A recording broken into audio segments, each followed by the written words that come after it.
Chers amis, depuis le mois de mars, l'Église MLK a mobilisé tous ses moyens humains, techniques et financiers pour vous offrir chez vous des messages et des émissions de qualité.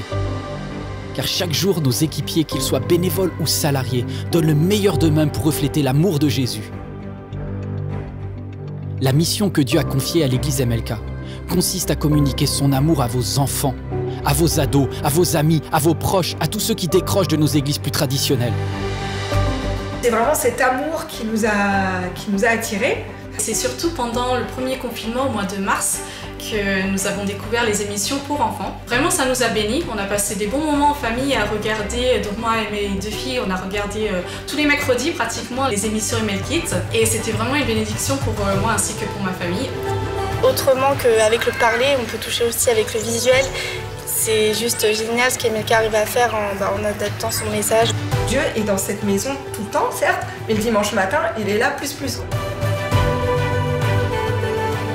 Nous ne pouvons pas réussir cette mission de reconnexion sans vous. Aidez-nous à les atteindre. Aujourd'hui, nous recherchons 3000 partenaires. 3000 partenaires qui choisissent de rejoindre financièrement ce travail en soutenant MLK à hauteur de 10 € ou plus chaque mois. Mon seul objectif est de donner une nouvelle chance à chaque personne qui risque de s'éloigner, qu'elle soit auprès ou au loin. Une chance de reconnecter personnellement avec Dieu.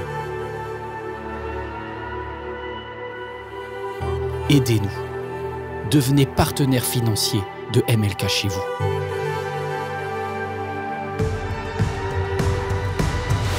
La production MLK a besoin de fonds. Voilà, je me dis pourquoi pas semer, parce qu'on a été bénis. Devenir partenaire pour moi, c'est faire ma part pour que ça bénisse d'autres personnes qui, à un moment donné, auraient peut-être aussi besoin de ce message, de ces messages, à tout moment. Ça me paraît naturel d'aider cette église à continuer à diffuser le message et à étendre le royaume de Dieu.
Bonjour, bienvenue à chacun et chacune pour ce culte exceptionnel où nous aurons la joie d'accueillir deux invités, Jamel Jams et Saïd Ojibou qui est là. Bonjour Saïd, oui, bonjour. Bienvenue.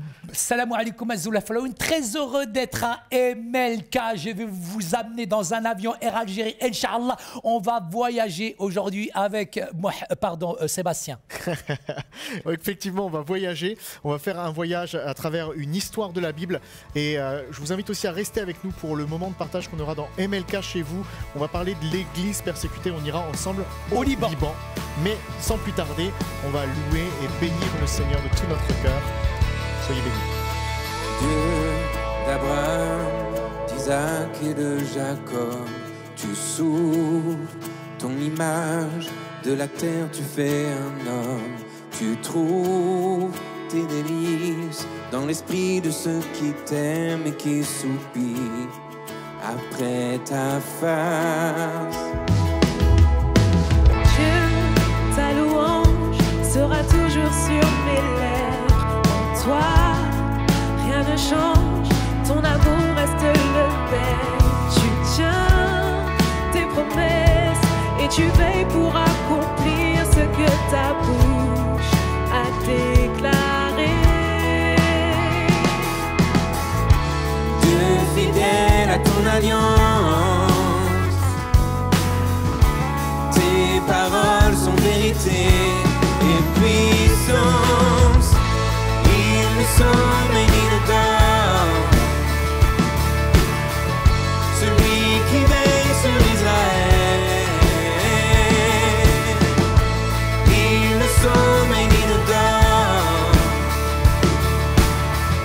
celui qui veille sur Israël. Dieu de l'histoire qui se révèle en Jésus, ton nom plein de gloire et la porte du salut.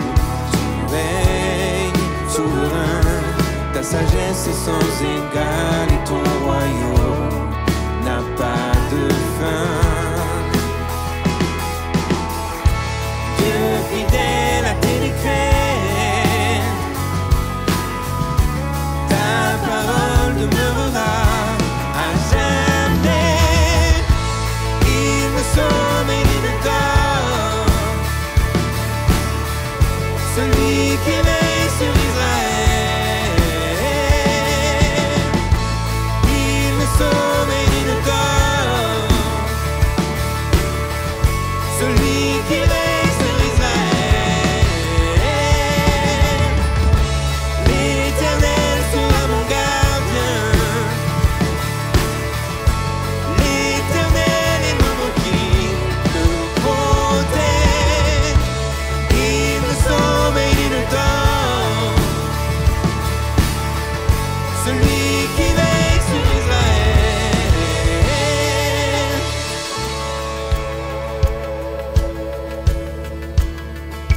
Dieu fidèle,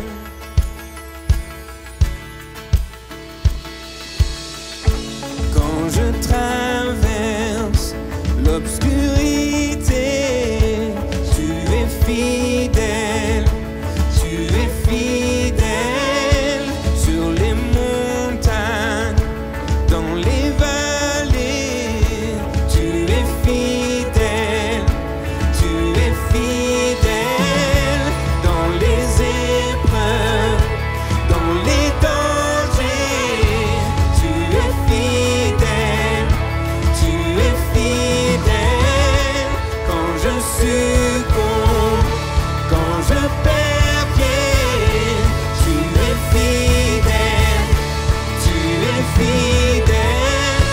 Il ne sauve et il ne donne, celui qui veille sur Israël. Il ne sauve et il ne donne, celui qui veille sur Israël. L'Éternel sera mon gardien, l'Éternel est mon bouclier, me protège. Il me sauve et il me donne, celui qui veille sur Israël.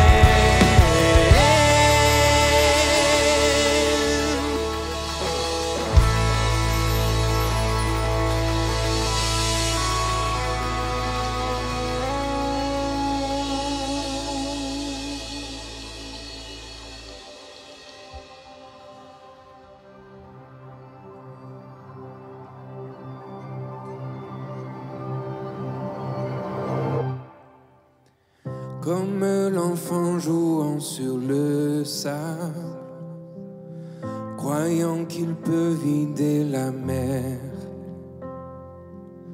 je me tiens devant l'inexprimable, l'amour plus grand que l'univers. Tu es Dieu, éternel et infini. Tu es Dieu qu'aucun mot ne peut décrire. Mais j'essayerai encore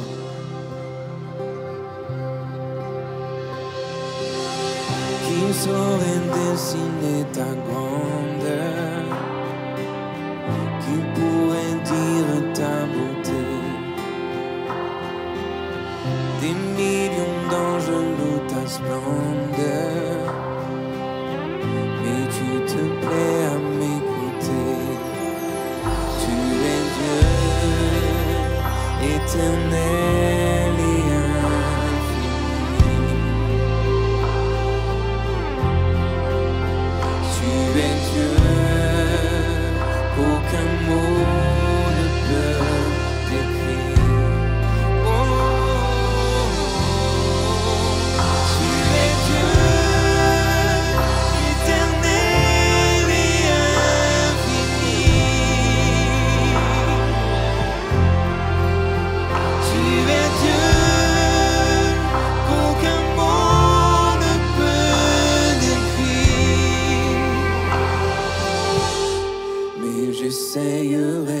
encore, j'essayerai encore.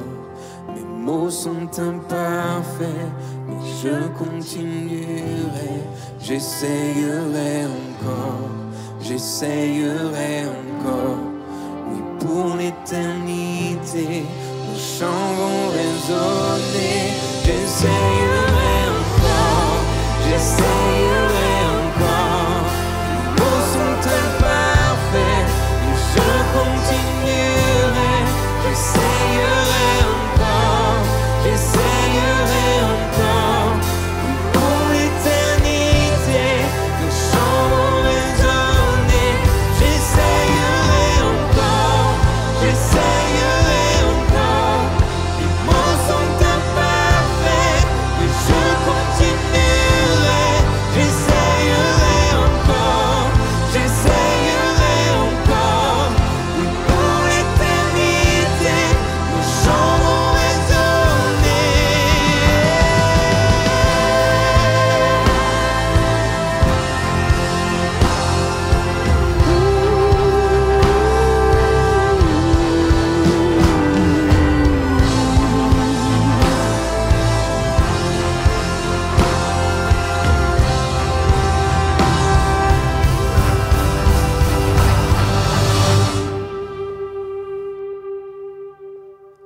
Dieu que ma pensée ne peut cerner, mes mots s'épuisent à te saisir.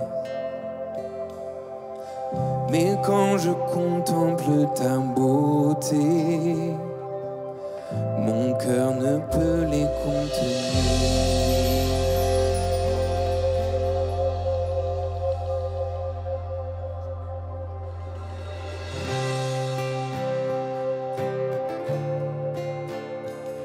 Mon cœur ne peut les contenir, ô Éternel. Alors je rejoins le chant de toute la création qui crie gloire à l'Éternel. Elle crie gloire à l'Éternel. Elle crie gloire à l'Éternel. Que tout ce qui respire loue son saint nom. Tu es Dieu, éternel et infini. Tu es Dieu, aucun mot ne peut décrire. Tu es Dieu, éternel et infini. Tu es Dieu, aucun mot ne peut décrire. Mais j'essayerai encore.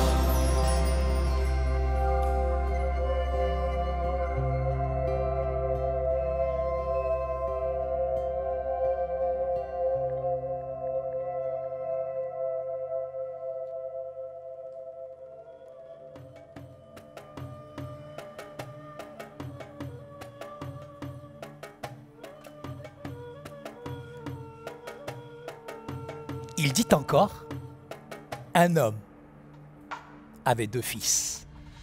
Le plus petit dit à son père, « Abba, atteignez le flous, arrête de crever, arrête de faire le crevard, wesh !» Et le père partagea son bien entre ses 2 fils. Le plus petit, ayant tout ramassé, il partit dans un pays lointain, Créteil, où il dissipa son argent en vivant dans la débauche. I like to move it, I like to move it. Une grande famine survint dans le pays. Crise économique. L'Amérique, elle éternue, et la France, elle est sous antibiotiques. Il dissipa tout son argent. Il se trouva dans le besoin. Il alla se mettre au service d'un des habitants du pays qui l'envoya garder, starfullah, des cochons, des halloufs. Il aurait bien aimé se nourrir des kharnoub que les cochons mangeaient, mais personne ne lui en donnait. Étant rentré en lui-même, je ne sais pas comment il a fait, il se dit, mais combien de mercenaires ont du khoubz, ont du pain en abondance dans la maison de mon père, et moi ici, je suis en train de périr de faim. Je me lèverai.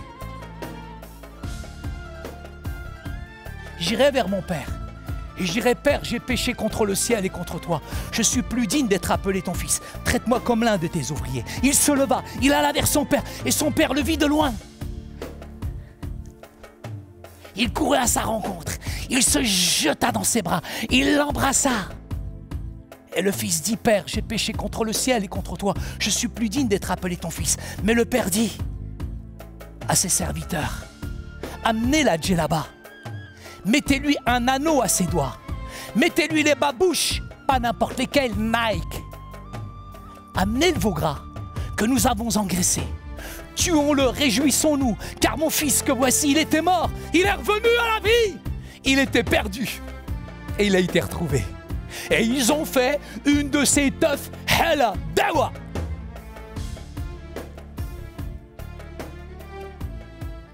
Pendant ce temps-là, le grand frère, il était dans les champs. Il s'approche de la maison, il entend la musique et les danses. Il se renseigne auprès d'un serviteur qui lui dit « Comment, tu n'es pas au Coran? Ton frère que voici, ton père, il l'a retrouvé en bonne santé. Et pour lui, il a tué le veau gras. » Il se mit en colère, il ne voulut pas entrer. Son père sortit à sa rencontre. Mais il dit « Voilà tant d'années que je te sers. Mais quand celui-ci qui a dépensé tes biens avec des prostituées, pour lui, tu as tué le veau gras !» Mon enfant, lui dit le père, mais tu es toujours avec moi. Tout ce qui est à moi est à toi.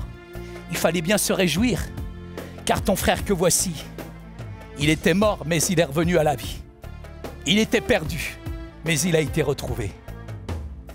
C'est une histoire, aujourd'hui, qui est assez surprenante. Le plus jeune prend la parole. On assiste à une scène étonnante, choquante. C'est complètement surréaliste. On a même de la peine à croire finalement ce que dit le fils prodigue. Il demande la part d'héritage à son père de son vivant. De surcroît, le père est en bonne santé. Comment cette histoire peut être interprétée aujourd'hui, contextualisée dans notre culture sémite orientale? Si je fais un déplacement culturel, nous sommes en Algérie. C'est un petit jeune qui demande la part d'héritage à son père. Son père, déjà, miskin, il va lui répondre « Mec, déjà son père, miskin, il n'a pas d'héritage. » Il va lui cracher dessus, le gamin, il va se noyer direct. Mais si on fait un déplacement culturel, on est à Dakar. C'est un petit jeune qui va voir son père et qui lui demande la part d'héritage. Le père va dire « Fatou, Djenema, amenez la machette, on va le charcuter aujourd'hui. » Si on fait un déplacement culturel en France, papa, incessamment soupé en connaissance de cause. Mais là, c'est un affront d'une rare violence, c'est une entorse inimaginable dans le contexte sémite oriental. N'oubliez pas que c'est un shir, un shibani, un noble oriental, quelqu'un qu'on honore, qu'on respecte. En fait, nous n'avons ni dans l'histoire du Proche-Orient ancien ou nouveau une telle histoire que nous raconte le rabbi galiléen. Je me souviendrai toujours, quand je suis arrivé en France, je me suis battu pour arriver en 6e à l'école parce que tous les trimestres, on n'avait pas le bulletin, mais les bourses scolaires.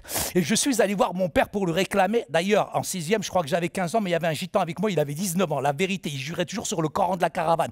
Et lui, il a demandé la part d'héritage. Moi, j'ai demandé la part d'héritage à mon père en lui disant « Papa, mon père, il est maçon. Tu vois, il a la main de Shrek. Il m'a mis une tréha, une de ses taloches. Je me suis réveillé le jeudi de la semaine du mois de l'année suivante, je peux te le dire. Mais là, c'est une entorse inimaginable dans le contexte sémite oriental. À quel commandement il désobéit au 5e commandement qui nous dit « Honore ton père et ta mère ». Cependant, il est remarquable que le fils reconnaît cette dimension qui est légale. Il utilise les mêmes liens d'une manière cruelle et surprenante pour agir à l'égard de son père d'une manière horrible. Qu'il ait eu un droit sur ses biens, certes, mais qu'il gère mal ses biens, c'est son problème. Le père ne peut ressentir qu'une véritable déchirure à l'intérieur de lui-même. Le père ne peut être véritablement que dans la tristesse et dans la douleur. C'est une entorse inimaginable. Je me souviendrai de ce père médecin iranien. C'est une histoire qu'on m'a racontée. Un père médecin iranien s'est vu réclamer la part d'héritage par son fils. Et ce père iranien médecin est mort de douleur, déchiré par la douleur. 3 mois plus tard, Et quand les gens venaient poser la question à son épouse, à cette pauvre veuve, mais à quel moment votre mari est mort? Elle osait dire, mon mari est mort le soir même où notre fils a fait cet affront. Le père, comme beaucoup de papas ce soir, aujourd'hui, ce matin, partout où vous êtes, face à une jeunesse en déshérence, ne peuvent avoir que le cœur brisé, outré, scandalisé. Le père est vraiment dans la tristesse. Ne pars pas, mon enfant, reste là auprès de moi, car je t'aime et mon amour ne change pas. Ne pars pas, mon enfant, reste là auprès de moi, car je t'aime et mon amour ne change pas. En quelque sorte, c'est comme si le fils avait dit à son père, « Papa, tu es mort. Je veux jouir de mon autonomie morale, économique et spirituelle. » Le jeune homme recueille sa part, 1/3 selon la loi du Deutéronome et tout le reste qui devait venir avec. Mais il va tout de suite traduire ça en cash, il veut du flou, il veut des levées, il veut de l'argent, il veut aller s'éclater, il veut aller s'amuser. Et on comprend les raisons parce qu'il a offensé le père, c'est vrai, mais il a offensé le grand frère et tous les villageois. Donc, l'attitude va être hostile à son égard. Il prend toutes ses affaires, rien qu'il soit la promesse d'une retour futur. La précision, il prend tout, ça veut dire qu'il ne reviendra jamais. Le fils, finalement, va quitter le domaine familial. Il va aller dans un pays qui n'est pas le sien. Il va dilapider, il va user son argent. Et le voilà dans un pays étranger, immigré. Il ne connaît absolument personne. Et cette mention de famine, de période de récession, de crise, finalement, va complètement le confiner à l'intérieur de lui-même. Il va devenir véritablement vulnérable.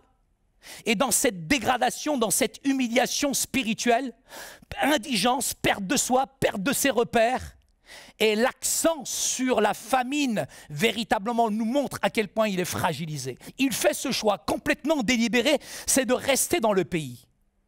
Au lieu finalement d'évaluer la situation et de retourner chez son père, non, finalement il reste et il va se lier à un des habitants du pays qui va l'envoyer garder des cochons, des hallouf. Je voudrais vous poser une question, vous qui me regardez. Qu'on ait un droit sur nos biens, c'est une chose. Qu'on ait un droit sur notre vie, c'est une chose. Mais si on gère mal notre vie, c'est l'héritage que Dieu nous a donné. Le jeune homme, quand il est arrivé dans ce pays étranger, peut-être Créteil, peut-être Paris, peut-être Nice, je ne sais pas où vous êtes, mais vous savez, quand on a beaucoup d'argent, j'ai remarqué qu'on a beaucoup d'amis, mais quand on est dans la zermie, tout le monde fuit. Le jeune homme, quand il est arrivé, il était riche, il sentait bon, il mettait Coco Chanel. Maintenant, Mskini met cochon Chanel. Le jeune homme, il roulait en Porsche. Mskini finit où? Regardez derrière moi. Une porcherie, frère. En un temps de famine, la main-d'œuvre est surabondante. Et tout le monde cherche du travail. Mais on va lui confier un travail dont les autres ne veulent pas. Et là, Mskin, il est bien servi. Parce que quand tu touches un cochon, tu deviens ronron. Là, il y a une crise de conscience aiguë qui s'épère chez lui. Il est aliéné, il est descendu plus bas que terre. Dans sa dégradation, dans son humiliation d'être humain, dans sa déchéance, il vint à lui-même. Il est en train de mourir de faim. Injustice, oui! Mais il est en grande partie responsable. Le problème, ce n'est pas le cochon. C'est quand tu te comportes comme un cochon. Quand ton cœur, c'est une porcherie, il a besoin d'être nettoyé par le sang de Jésus-Christ. Le problème, ce n'est pas le cochon. C'est que toi qui regardes peut-être que des cochonneries à la télévision. Le problème, aujourd'hui, ce n'est pas ce qui rentre dans la bouche, qui vient dans les entrailles et qui termine dans les latrines, mais c'est ce qui sort de tes lèvres. Je me souviendrai toujours, toujours, toujours. Le cochon, aujourd'hui, ce n'est pas le problème, mais c'est l'intérieur de ton cœur.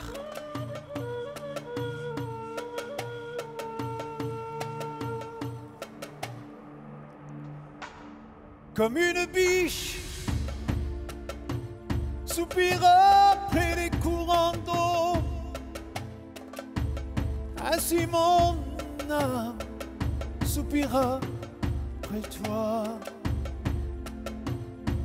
Mon âme a soif de ta présence, mon âme a faim du Dieu vivant.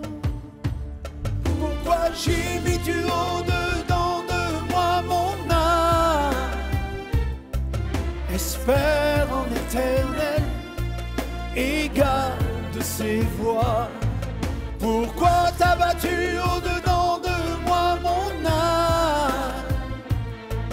Espère en l'éternel et garde ses voies.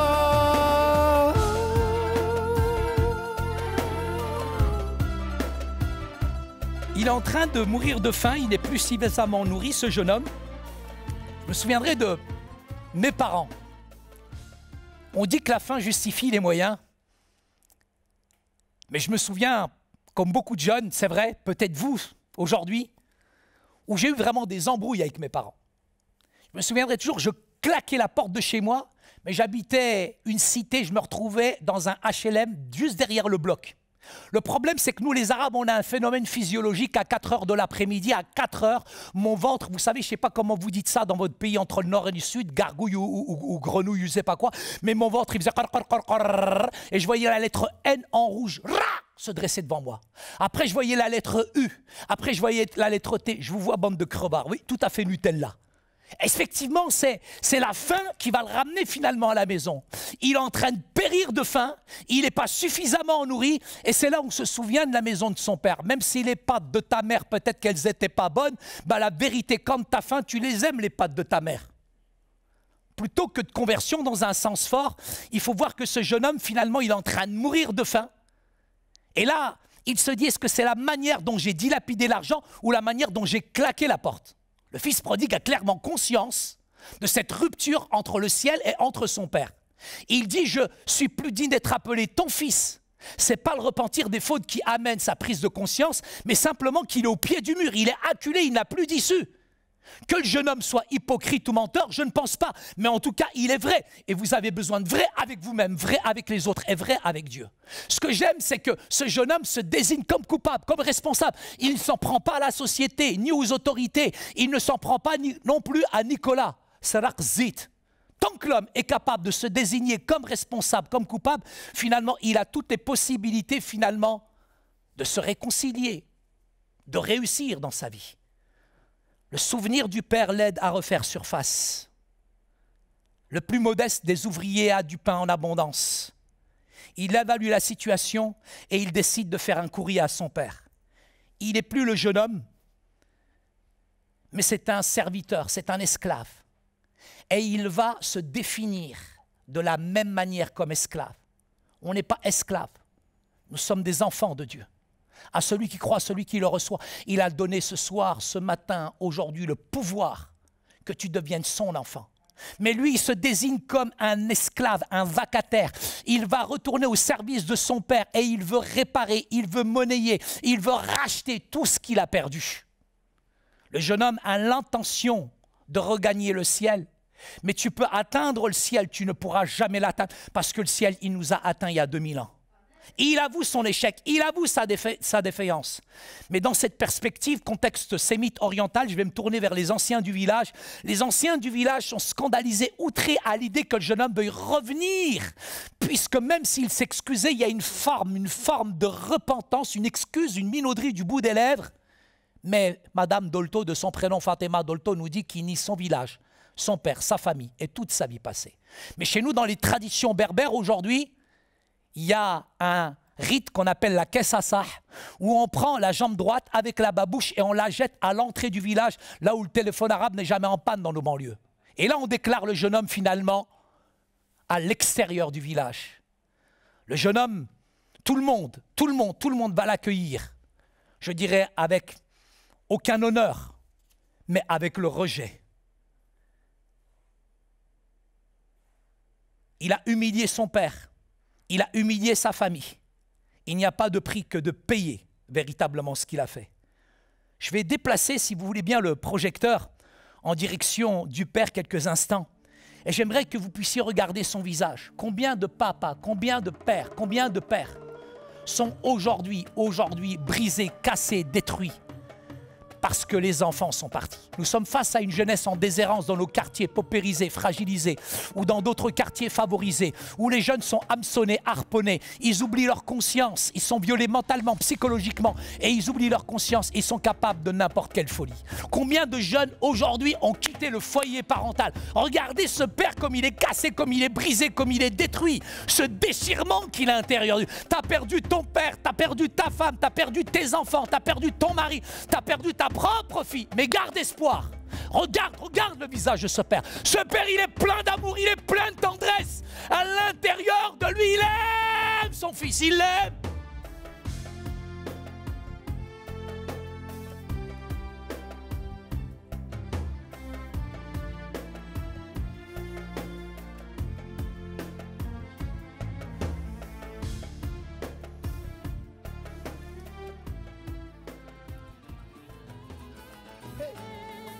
Je désire te remercier pour ta fidélité dans ma vie, pour ta bonté de chaque jour, pour ton pardon, ton amour.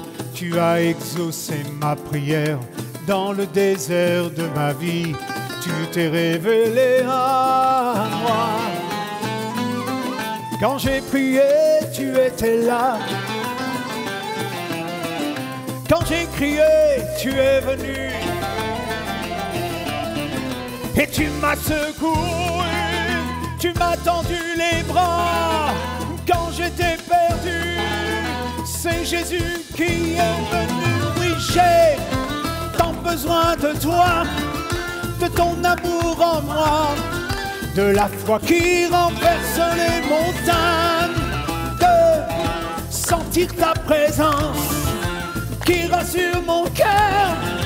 Par la foi, je viens à toi, Seigneur. Hey!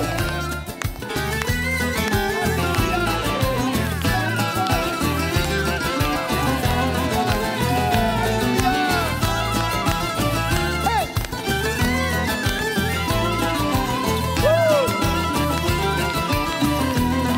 Amen! Ce père, il a la foi, il n'est pas dans la croyance. Tu peux croire et rester dans tes erreurs, mais à quel point tu as besoin d'aligner tes pensées à ce que dit la puissance de la parole de Dieu. La foi, c'est de saisir les choses. Ce père, il est plein d'amour. Jamais une parole négative, jamais une parole de malédiction. Il aime son fils. Dans ses entrailles, il prie, il intercède. Il sait qu'il reviendra. De la même manière qu'il est parti, il sait que son fils reviendra parce qu'il l'aime au plus profond de ses entrailles. Combien il y a de parents qui ont perdu leurs enfants? Combien il y a des parents qui ont perdu leurs enfants, mais il y a une promesse qui dit « Il ramènera le cœur des pères vers les enfants et les enfants vers le père ». Et là, ce père, d'un bond, il se lève. Il aperçoit son fils malgré cette odeur nauséabonde qui se dégage. Il court vers son fils, il court vers son fils, il court vers son fils. Et il se jette. Mais attendez, juste... courir, c'est facile à dire.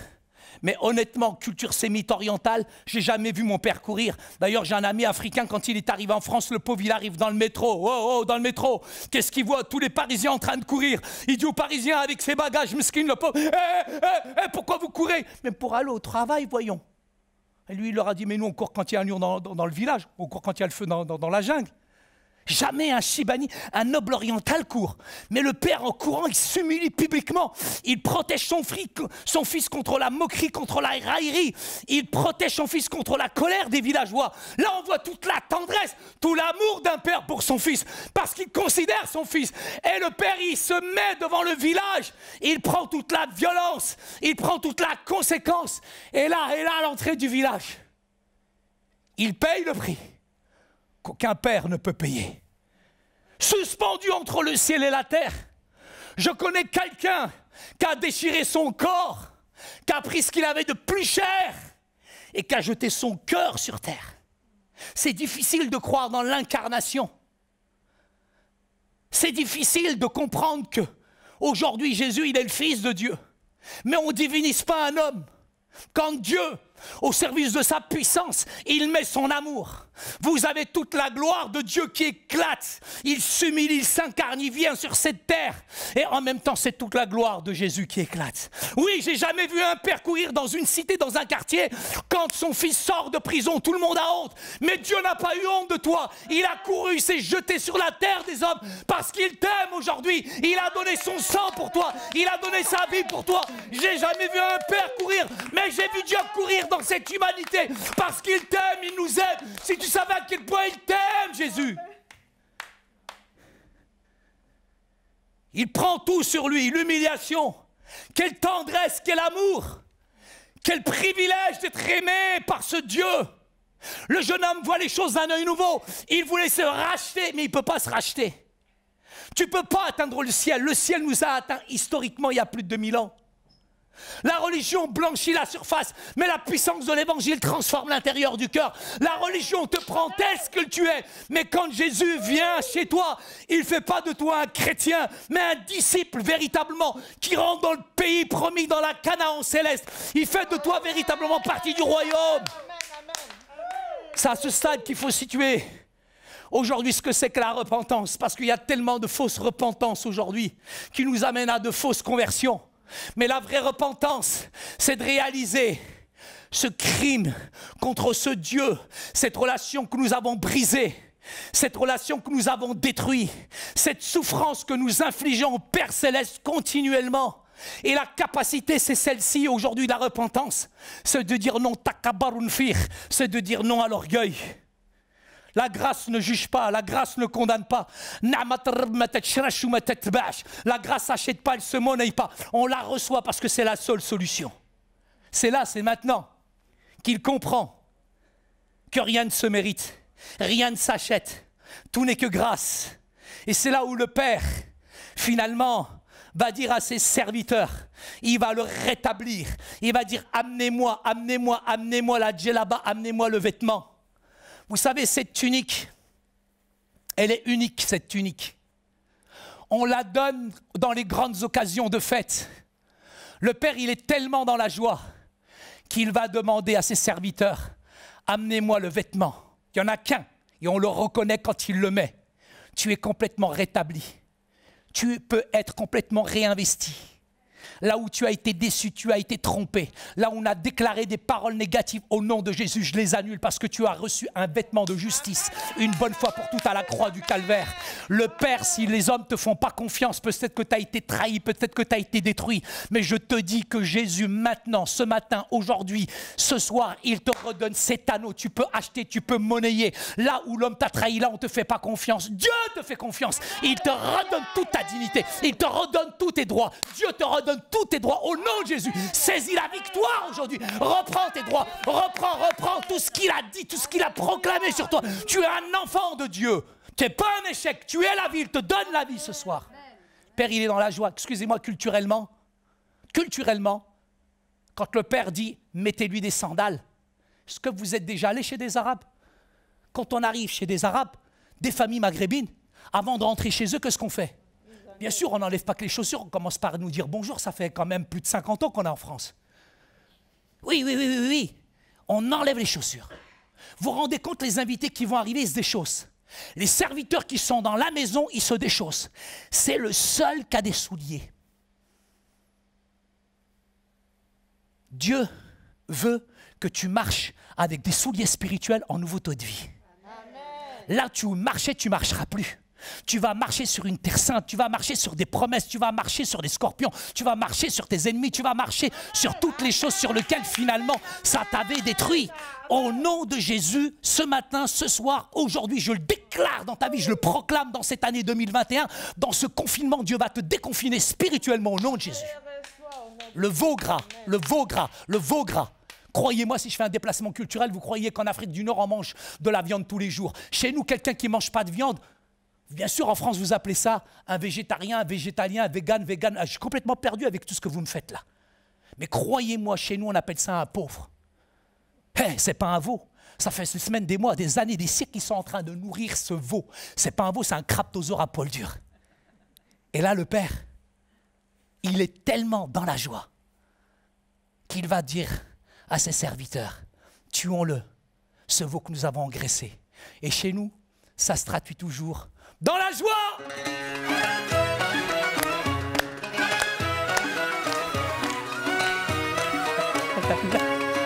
Et chez vous, vous allez faire un pas de danse avec moi.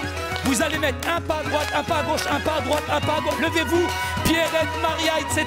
Tout ça, vous tous qui êtes là. Les chrétiens sont dans la joie. Tapez des mains, s'il vous plaît. Ouais. On y va, le dernier, à droite, à gauche, à droite, à gauche, à droite, à gauche. Là-bas sur l'écran, la caméra numéro 1. Ouais.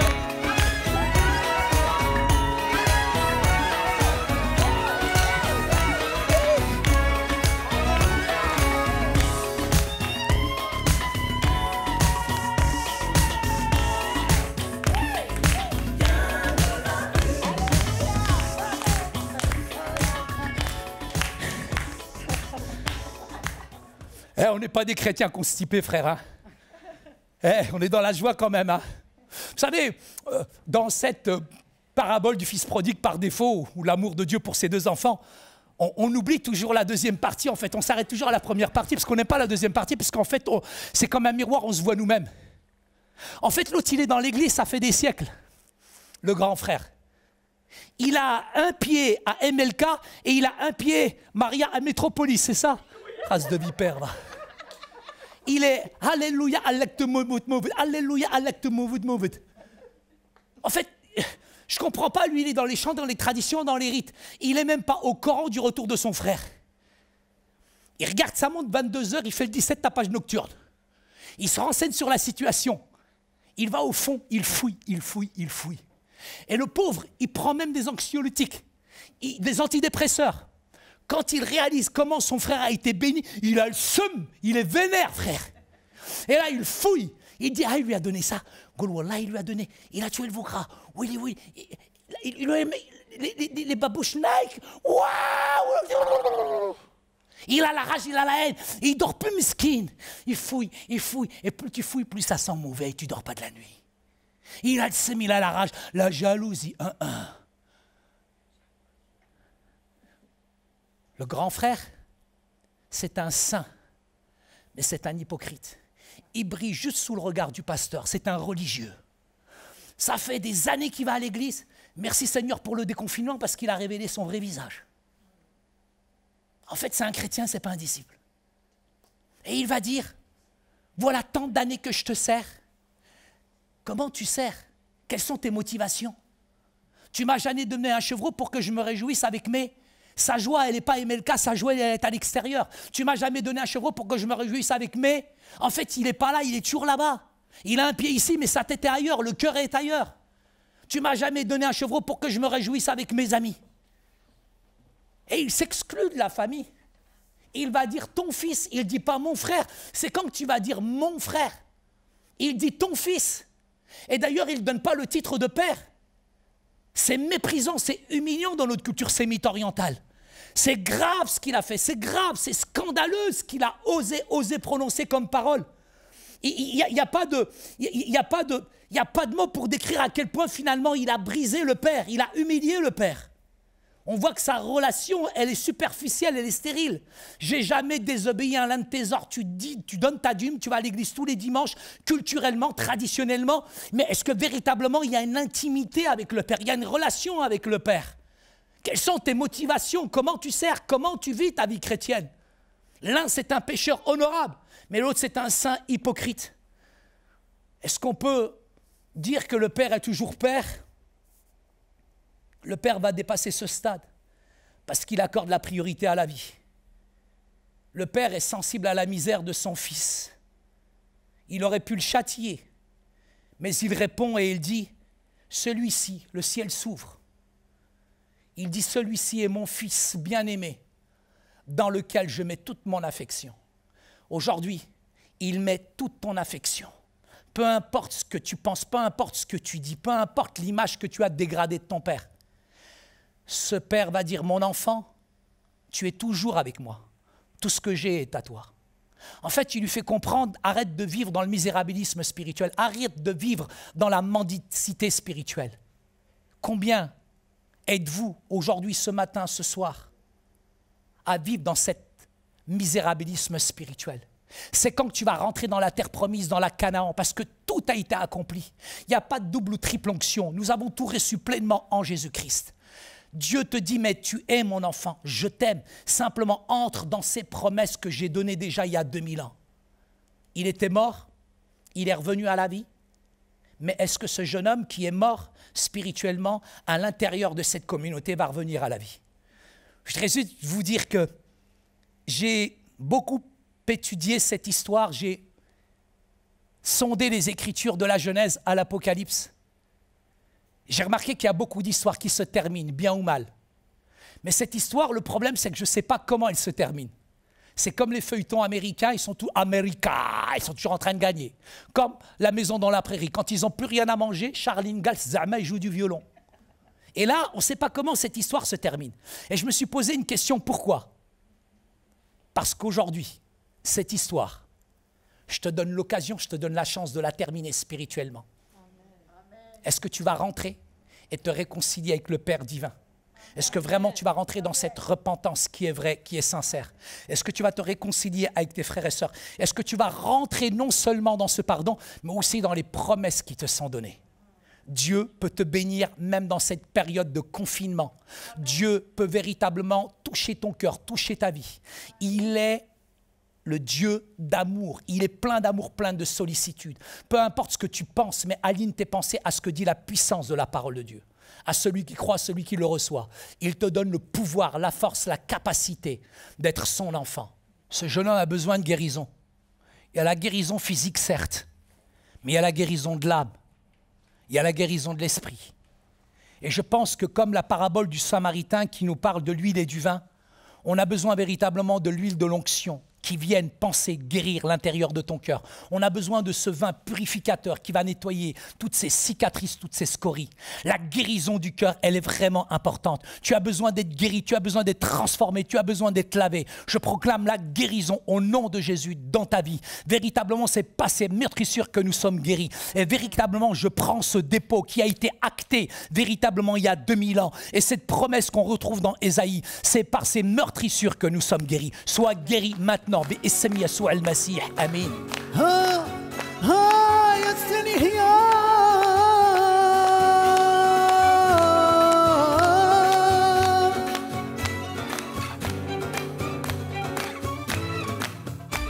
J'ai tellement rêvé de voir ton réveil. J'ai tellement prié pour que ce jour revienne. Tellement espéré et tellement crié de voir un jour Jésus dans son règne. Transformer les cœurs, changer de vie, essuyer les pleurs et guérir le pays. Mon pays guérit ma nation, change le deuil en résurrection. Guéris mon pays, guéris ma nation, change le deuil en résurrection. Guéris mon pays. Hey, hey, tout le monde, alléluia. Que Dieu guérisse les nations, c'est ce qu'on veut. Quand l'église se lève et qu'elle prie, qu'elle chante. Chasse nos peurs, chasse nos craintes, pour que s'installe la ville sainte et que s'accomplisse ce qui est écrit.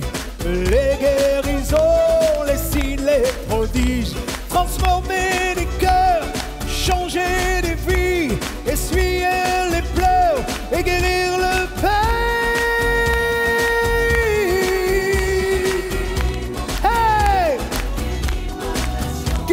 Seigneur, chasse nos peurs, guéris mon pays, guéris ma nation, chasse nos peurs, Seigneur, alléluia. Guéris mon pays, Seigneur, amen. Hey, tout le monde, alléluia, quand l'église s'unit dans la foi, qu'elle loue le Seigneur. La puissance de Dieu descend sur les nations. Et nous chantons que Dieu guérisse le pays. Amen. Avec moi, La la la la la, yeah la la la la la, yeah la la la la, yeah la la la la la, yeah la la la la, yeah la la la la la, yeah la la la la, yeah la la la la la. Hey! Amen. Seigneur, tu es merveilleux. Ton onction de guérison sur la France, sur les nations. Amen. Guéris mon pays, guéris ma nation. Change le deuil en résurrection. Guéris mon pays, guéris ma nation. Change le deuil en résurrection. Guéris mon pays, guéris mon nation, Seigneur. Hey! Tout le monde, tout le monde. Hey! Guéris mon pays, guéris ma nation. Change le deuil en résurrection. Guéris mon pays.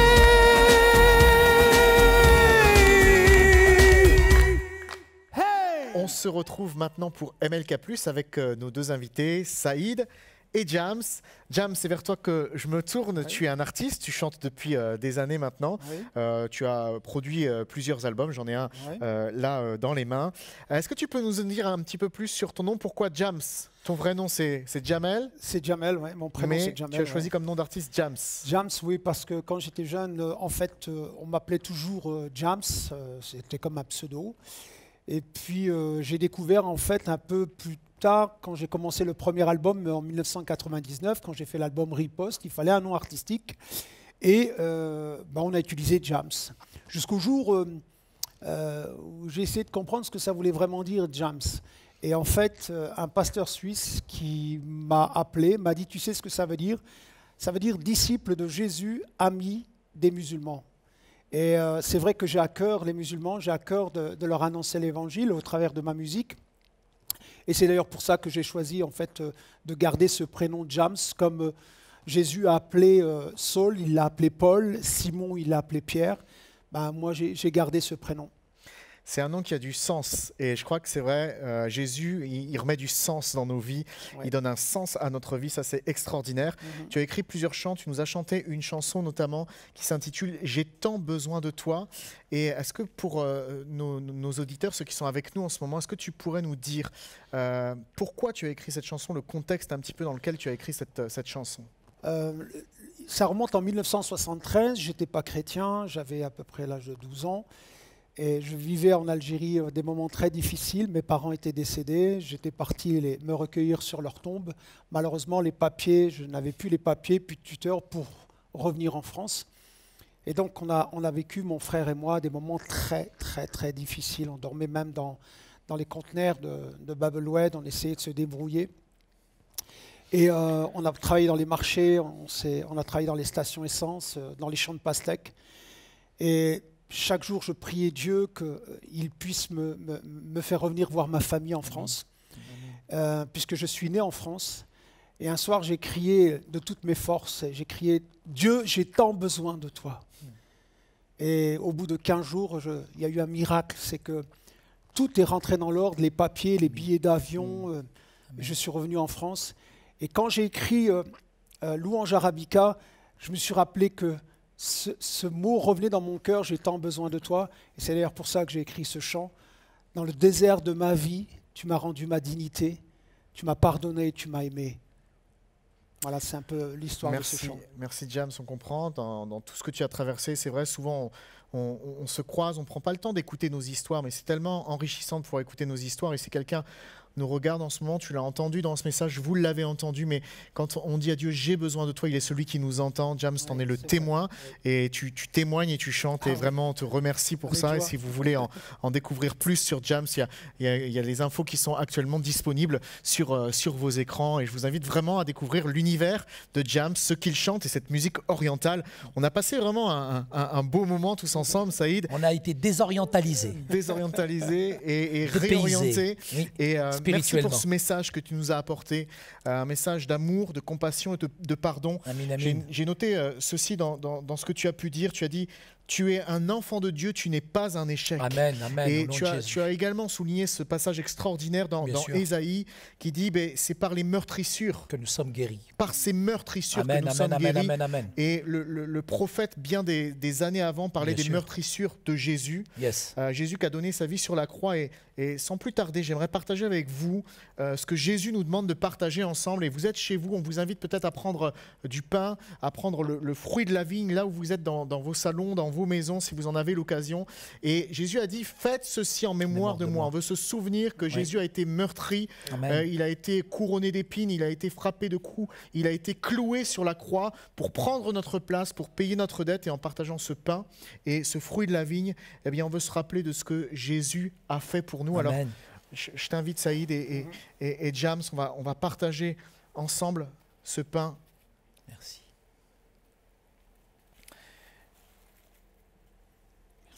Et prendre ensemble le fruit de la vigne. Et j'aimerais que pendant quelques instants, alors que nous partageons ces éléments, eh bien, nous puissions prier et demander au Seigneur toute sa grâce. Amen. Seigneur mon Dieu, merci pour ta parole, ce que nous avons pu partager ensemble ce matin. Merci parce que tu sais où nous en sommes dans nos vies, tu sais nos détresses, nos tristesses, tu connais nos situations, que nous soyons dans la richesse ou dans la pauvreté, nous avons besoin de toi, Jésus. Et toi, tu ne refuses pas celui qui vient à toi. Tu dis dans ta parole, je ne mettrai pas dehors celui qui vient à moi. Et comme le fils prodigue, nous l'avons entendu, eh bien, de tout notre cœur, nous voulons revenir vers toi. Ne pas penser que nos péchés sont trop grands, que nous sommes trop sales. Mais Seigneur, nous croyons que tu es celui qui nous pardonne. Et en prenant ce pain et en partageant ce fruit de la vigne, Jésus, nous nous rappelons que tu as donné ta vie pour pardonner nos fautes et nos péchés, Jésus. Amen. Amen.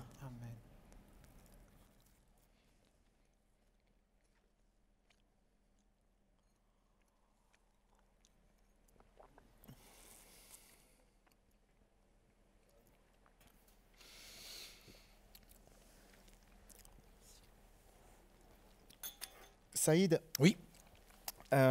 Tu nous as apporté un message, mais j'aimerais que tu nous fasses, que tu nous conduises un petit peu plus loin dans un voyage. Oui. Et notamment, tu as eu l'occasion d'aller dernièrement, et on veut avoir une pensée pour l'Église persécutée. Tu as eu l'occasion d'aller au Liban. Oui. Est-ce que tu peux nous en dire un petit peu plus?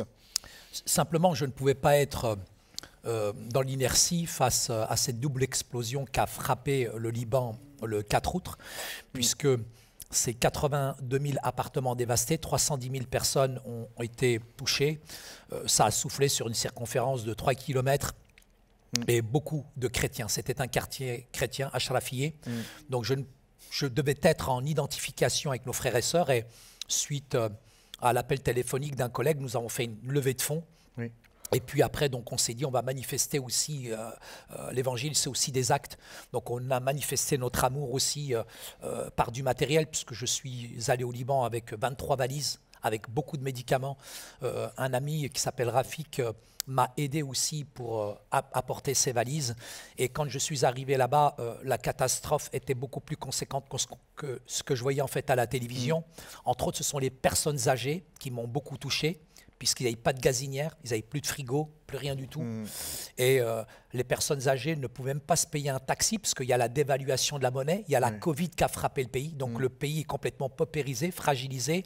Et j'ai entendu aussi des témoignages positifs de la part d'un haut responsable arménien évangélique, mais aussi d'un ami qui s'appelle Saïd Dib, qui est pasteur, qui disait, mais ils ont reçu vraiment un SMS divin, puisque l'un s'occupait d'une école, l'autre d'une crèche, un avertissement, un signal de Dieu, où vraiment ils avaient un comportement qui n'était pas habituel, ils ont dû congédier leurs employés, etc. Et finalement, à 11h midi, tout le monde est rentré chez eux et l'explosion a eu lieu vers 14h. Donc Dieu a vraiment divinement proclamé, protégé, je dirais, en envoyant un message, je dirais, surnaturel à ces personnes-là. Donc j'y suis allé. Et nous avons rencontré plusieurs communautés chrétiennes. Je peux vous dire que ces chrétiens ont gardé leur dignité, malgré, je dirais, cette période de turbulence. J'ai vu des hommes et des femmes qui étaient véritablement debout, malgré ce trois fléaux qui les traversent aujourd'hui. Actuellement, le Liban en manque cruellement encore de moyens au niveau des médicaments, des moyens financiers. Et la Covid frappe tellement aujourd'hui qu'ils n'ont plus d'oxygène dans les hôpitaux. Donc je pense que Je sais que les médias, la télévision, on passe de difficulté en difficulté, mais s'il vous plaît, simplement, n'oubliez pas le Liban. Le Liban a toujours besoin de vous. Nos frères et sœurs chrétiens ont vraiment besoin de vous. Je vais partir prochainement, puisque je vais aussi aider la Syrie. Nous avons beaucoup d'enfants, je dirais, syriens.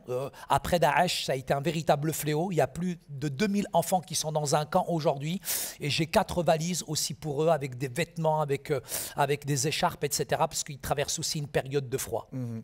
Alors c'est vrai que les médias toujours viennent faire un zoom quand il y a un événement comme ça. Bien sûr, mais on oublie. Et que nous-mêmes, on aurait tendance à oublier notre amour en tant qu'enfant de Dieu pour la famille de Dieu, pour nos frères et sœurs chrétiens dans ces pays-là. Veut pas s'éteindre comme un feu de paille, mais on veut que ce feu brûle. Et peut-être vous entendez en ce moment et ça vous interpelle. Vous pouvez vous engager à soutenir dans la prière. Vous pouvez aussi soutenir financièrement ou matériellement en donnant de quoi vivre. Il y a peut-être quelque chose qui résonne à l'intérieur de vous en ce moment. Amen, alors amen. Vraiment que l'amour puisse vous animer, que ça puisse se concrétiser. Tu l'as dit, pas seulement juste des paroles, mais des actes. Et n'hésitez pas à nous contacter. Vous pouvez le faire et on vous donnera toutes les informations nécessaires pour rentrer en contact notamment avec Saïd et continuer ce travail. Plaisir. Parce que on veut penser à nos frères et sœurs persécutés, à l'Église persécutée dans le monde. Saïd, tu as eu aussi l'occasion d'avoir une porte ouverte pour faire un rapport un petit peu de ton voyage, même au niveau en France, lors de ton retour au Sénat. De manière assez surprenante. Donc j'ai fait un compte rendu. Il y a les photos qui s'affichent en ce moment sur les écrans. J'ai un compte rendu en fait que j'ai fait à quelques collègues et une association qu'on appelle le COLIF m'a demandé, je dirais, de venir, de les accompagner à l'Assemblée nationale. Donc j'ai reçu une invitation pour être auditionné à l'Assemblée nationale. Et là, ma grande surprise, j'étais avec 24 parlementaires et lors de ma présentation, très honnêtement, je peux dire sincèrement qu'il y a une sénatrice qui est venue pour me dire « Mais monsieur, quand vous êtes intervenu, j'avais des frissons, en tout cas partout. Et c'est vrai que j'ai décrit une situation sans ouvrir le journal, c'est pas du voyeurisme, mais pour montrer la réalité de la fragilité de ce pays-là. Et donc je pense que on peut faire des choses au niveau politique, les choses doivent changer aussi, mais ma base à moi, elle est d'abord spirituelle. J'ai des valeurs qui sont chrétiennes, qui m'amènent, je dirais, à une action. Et avec ces actions-là, je peux influencer le politique. Et grâce à cette intervention, je pense qu'ils ont été beaucoup sollicités et on a pu faire concrètement des grandes choses au Liban aussi. Que Dieu soit béni. Merci pour ça. Seigneur, amen. C'est vrai qu'on oppose souvent le monde oriental et le monde occidental. Tout à fait. Mais pourtant... mais nos racines sont là-bas. Nos racines sont là-bas. Jésus aime le monde oriental, Jésus aime le monde occidental. Jésus n'est pas né à la Maison Blanche. C'est vrai, c'est vrai. Jésus n'est pas américain. Jésus est venu pour tous les hommes, toutes les femmes. Quel serait le plus grand besoin aujourd'hui dans ce monde oriental, dans la foi chrétienne? Quel est face à l'état des lieux? Peut-être que vous connaissez un petit peu mieux. Quel message et quel serait le plus grand besoin? Je dirais tout simplement, j'ai rencontré l'archevêque de Bagdad suite à la tuerie qu'il y avait eu. Et quand on lui a posé la question, mais qu'est-ce qu'il faut faire? Il a surtout dit, il ne faut pas quitter le pays et il faut revenir à nos valeurs chrétiennes. C'est extraordinaire. Retrouver nos valeurs chrétiennes et garder ces valeurs qui sont le fondement de nos vies personnelles, mais qui sont aussi le fondement des peuples. Et ça, c'est précieux. C'est vraiment précieux. Merci, Jams. Plaisir. Merci, Saïd, d'avoir été avec nous pour ce culte oriental. Ça a été un voyage, ça a été une découverte, ça a été un message qui nous a profondément touchés. Je vous remercie. Avant de se dire au revoir, toi, Jams, tu retournes du côté de Roubaix. Oui. C'est ça. Donc, ce soir. que Dieu te bénisse avec toute ta famille et dans ton église là-bas à Roubaix. On salue l'église de Roubaix, on salue les églises qui nous regardent en ce moment, la francophonie. Saïd, merci aussi. Bon retour et que Dieu te bénisse dans merci. Dans Moi, tes je prends voyages. un avion, Inch'Allah. C'est parti, ensemble. Et puis, on va se dire au revoir, mais avant de se quitter, j'aimerais vous rappeler qu'il y a une ligne de prière qui est disponible. Vous envoyez vos demandes de prière sur prière@églisemlk.fr par message. Vous pouvez nous appeler donc sur la ligne de prière également, c'est ouvert jusqu'à 14h et l'équipe pastorale est là pour vous écouter, pour pouvoir vous conseiller, prier avec vous. Également, si vous avez des témoignages, chaque semaine on reçoit des témoignages qui nous encouragent, qui sont des témoignages de guérison, de relèvement, qui montrent que Dieu agit aujourd'hui dans nos cœurs et dans nos vies. Eh bien, vous envoyez sur l'adresse qui s'affiche également sur vos écrans, témoignage@églisemlk.fr. Vous pouvez aussi soutenir le travail qui est fait. Vous avez le site jeveudonner.fr ou devenir partenaire de ces cultes que nous mettons en ligne afin que le plus grand nombre ait accès à la bonne nouvelle de l'Évangile avec le site jeveuxêtrepartenaire.fr. Mesdames, Messieurs, mes amis. Comment on dit au revoir? Moi je sais qu'en breton, au revoir on dit kenavo. Kenavo. En français on dit au revoir, mais en berbère, en marocain, comment on le dit? Alors je peux pas le répéter. Ça c'est du kabyle. C'est en kabyle, à nos amis kabyles. Là, il faut éternuer pour dire ça. Moi j'irais juste salam alaikum, alaikum shalom. Voilà, c'est sur ces quelques mots qu'on se quitte. En tout cas, que Dieu vous bénisse. Et puis on vous dit à très bientôt. L'Esprit du Seigneur est sur moi car il m'a envoyé annoncer la délivrance à tous ceux qui sont prisonniers. Il fait renaître l'espoir quand mes rêves étaient morts. Il me redonne le courage quand je n'ai plus de force. J'ai son sourire à mon réveil et sa paix quand je dors. Il est mon tour et bien plus encore. C'est comme une fontaine au fond de moi. La joie du Seigneur jaillit en moi. C'est un océan de vie qui déborde autour de moi, qui se répand partout sur mes pas. La joie du Seigneur est ma force. La joie du Seigneur est ma force.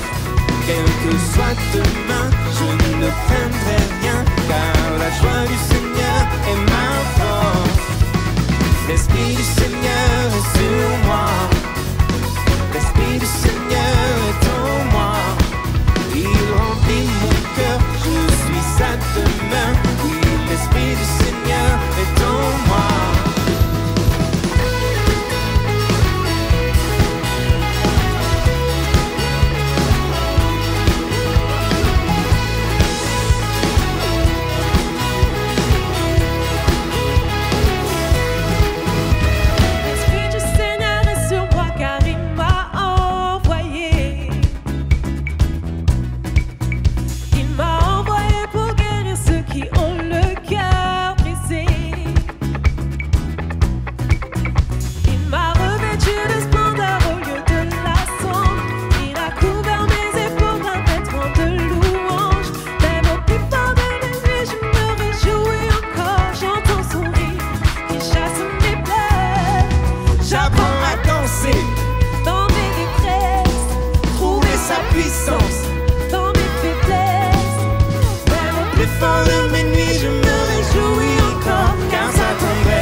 Jusqu'à déborder, que ta rivière jaillisse en moi. Je veux ta joie, joie, joie.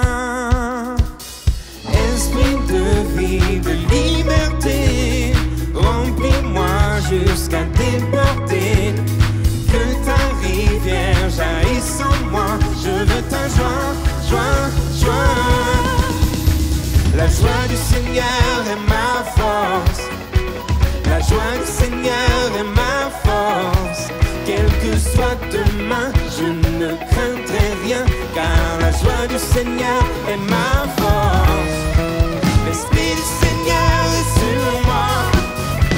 L'Esprit du Seigneur est en moi. Il remplit mon cœur, je suis sa demeure. Oui, l'Esprit du Seigneur est en moi.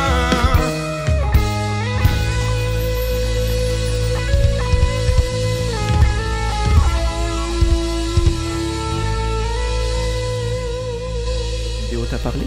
Clique sur j'aime. N'oublie pas également de t'abonner et de déclencher les notifications. Si cette vidéo t'a touché, elle peut aussi faire du bien à ceux qui t'entourent. Prends 5 minutes pour la partager à un proche ou à un ami qui en aurait besoin.